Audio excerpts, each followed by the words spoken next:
Oi pessoal, retornando então à gravação aqui dos nossos vídeos para a disciplina de padrões de projeto.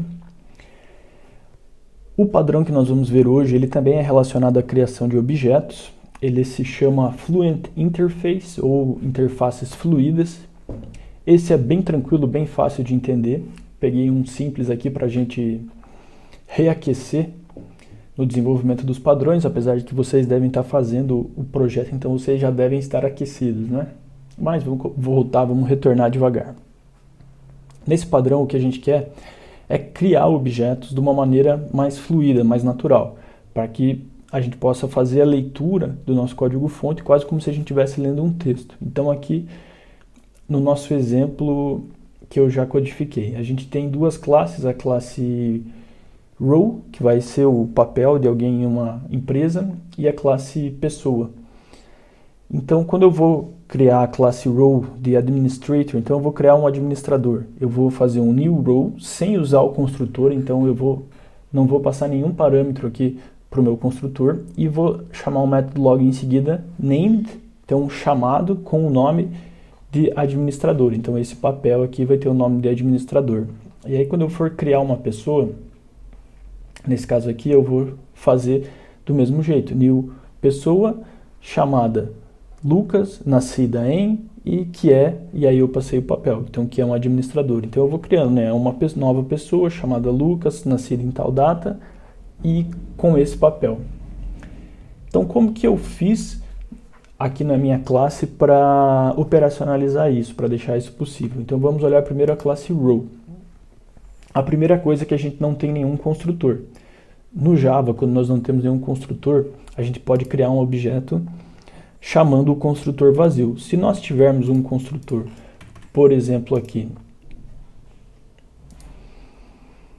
generate constructor com o name, aí aqui na minha a gente vai ter um erro, ele não vai mais deixar nós usarmos o construtor vazio. Então a gente pode usar o construtor, lembrando, como uma limitação para como criar o nosso objeto. Mas se a gente já tem o construtor e quisesse ainda assim disponibilizar o construtor vazio, nós poderíamos simplesmente criá-lo.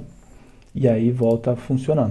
Mas nesse caso aqui, como a gente está usando interfaces fluentes, a gente não quer ter a construção dos objetos dessa maneira que nós vimos fazendo até então. Então eu tiro todos os construtores e o construtor vazio passa a funcionar. E aí eu crio o método named, ou chamado, né, que recebe o atributo como parâmetro, seta este atributo e retorna uma instância do próprio objeto. Então é aqui que está o pulo. Então eu sempre que eu tiver um método para setar um valor, eu vou retornar a instância do próprio objeto. Então aqui quando eu faço new row, eu vou ter um objeto row. Named administrator, ele vai retornar um objeto row também, que eu vou setar aqui no row, na referência admin. E a mesma coisa para a pessoa, que tem lá o nome, a data de nascimento e o papel. Então ele vai ter o named, que vai setar, todos esses métodos vão ser como um set.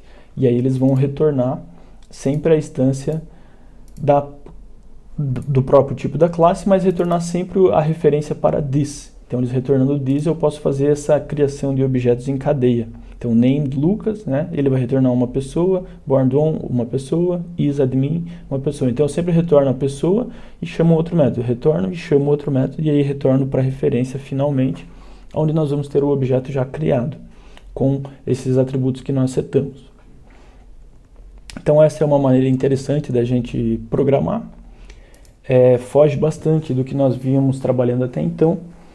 A gente não tem aqui os setters, principalmente. Pode fazer sentido nós termos os gets para recuperar os atributos, já que eles continuam sendo privados. Então nós poderíamos continuar aqui criando os getters. Até fica de uma maneira bem legível, né? Uma das principais características é manter o nosso código quase como um texto. Então aqui até faz sentido, get name, get birth date, get row. Mas os setters não, assim como o construtor também não.